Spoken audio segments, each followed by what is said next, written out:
What's happening, guys? We're shifting gears yet again.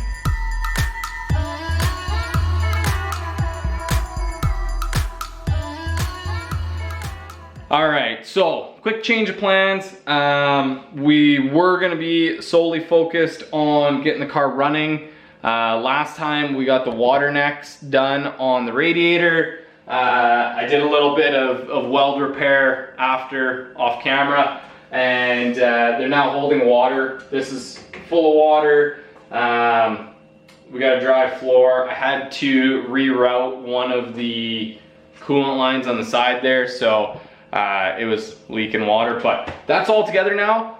The one thing is there's no hose clamps on anything, so it's holding water right now, but I don't think it's gonna hold water under pressure. So we need to hose clamp everything all the way. Like, there's no hose clamps on the heater, there's no hose clamps anywhere, so we need some hose clamps. I ordered some, they're on their way. When they get here, we'll clamp that up. Also go through and clamp up like the fuel system and our charge tubes. I should get some big hose clamps. Our intercooler piping is all just dry fit as well, so I can't imagine that's gonna hold much boost, but that's a secondary project. Instead, we're gonna shift gears today, and we're gonna work on brakes. So if you guys remember way back when we got the hubs for this car, they're off an RX-8, a Mazda RX-8, 2008 unit. Great hubs, great car, great brakes.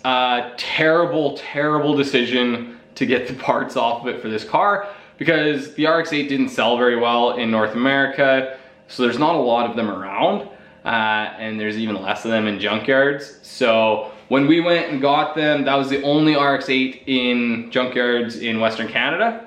And if you guys remember, there was two brake calipers, but this little mounting bracket that mounts the caliper to the hub, or the spindle, the upright, whatever you want to call it, there was only one of those when we went and scavenged the front end. So I shopped around, I tried to find another one, I tried to find them in junkyards, there were none in junkyards. I tried to get one of these brackets from like Napa or Rock Auto or whatever, and the only way to buy a bracket was you had to buy a whole caliper assembly, and I didn't want to do that. That just kind of chapped me that I'd have to buy a whole new caliper when I already had a perfectly good one. So I waited, I spent the time, I had an alert set on row 52, and it came up there was an RX-8 sitting in the junkyard in Calgary, so I scooted out there and scavenged the front brakes. I got both of the front brackets, and I also grabbed both the calipers just in case. There's no point in not. They're easy to pull, so we have a whole new set of calipers, a whole new set of brackets, so we should have everything we need to put the front brake system together. I also grabbed a set of discs. I'm probably just gonna buy new discs and new pads because they're cheap and it's good insurance. So, so today what I'm gonna do is I wanna get these cleaned up. I also wanna clearance them a little bit. So I kind of mounted a set just to check them out. So there they are. They are really big in these wheels. And if you look right here, I'll see if I can get the angle there. There's hardly any clearance in there. There is clearance, it doesn't touch. That's the brake disc. Don't worry about that noise. But they don't touch the wheel. So there is a little bit of clearance there. But I can't even fit a 60 thou welding rod in there. So it's really tight. So I think what we're gonna do today is we're gonna clean up the calipers, clean up the mounting brackets, and then we're also gonna come in right here. I feel like this is kind of the profile of the caliper. It bumps up right here. There's kind of a bulged area, and they do that because there's a hole there, so they need more material there in order to hold the clamping load. I don't think we're gonna need that. We don't have power brakes, so this isn't gonna have really high line pressure. So I think what we can do is actually come in here and squeak out probably a 1/16 of an inch out of these, this kind of raised up area at least. And that'll basically double the clearance that we have right now. So we'll come in with the grinder and smooth these back, gain a little bit of clearance. We'll wire brush them all. We'll pull the pistons out, pull the seals out. I got a set of rebuild kits, so we put new seals and everything in them. We'll paint them up like the rear calipers, make them look all fancy, and then our front brake system will be together. It won't be plumbed, but the parts will all be there. So that's the goal for today. We'll see how far we get. Hopefully we can get to the point that we're painting them. I don't know where I'm gonna paint them, but that's a problem for later. So let's grab the grinder and get after it.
All right, we disassembled our calipers, pulled the piston out. That was a pain in the butt, but it always is. And then I went through and scored some lines on it with my angle grinder. The thought there being, once I start to remove material off of this face, there's gonna be no way to measure how much I'm removing. So I went through and scored these lines. They're all about a 1/16 of an inch. So what I'll be able to do is remove all the material until those lines disappear, and then I'll know that I've taken that whole surface down by about a 1/16 of an inch fairly evenly. So that's the plan. We'll take about a 1/16 off, clean everything up, and then we'll put them back on the car and re-measure, kind of do a bit of more of a gut check, make sure that's enough. If I need to take off more, I'll just rescribe a new set of lines in and take another 1/16 off, but I think that should be enough. So let's whip out the flapper disc and buzz these off, and then we'll also probably use the old bench sander over there. But we'll take this material off and see where we sit.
All right, so we're not done, but I got the clearanced areas here all ground back. You can see there's no more of those scribe lines left on there.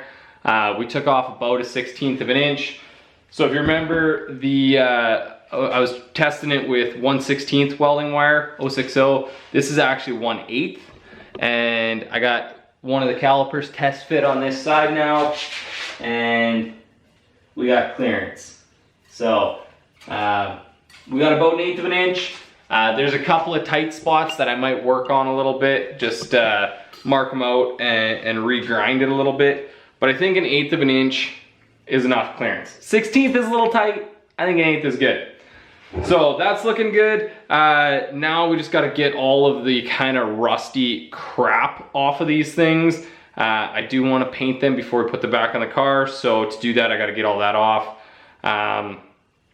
I might get them sandblasted. I know a guy that's got a sandblaster, so I might talk to him about kind of what that would cost to just get it all blasted, and then it's quick and easy. But we'll see. If not, I'll just take a wire wheel to it, scrub it all down. But unfortunately, that's all I got time for today. I hope to get to at least paint prep, but as is kind of the way of this channel, I overpromise and underdeliver. So we got them at least started. We got some clearance there. That's looking good. I got some more work to do on that front. I'll run the wire wheel off camera.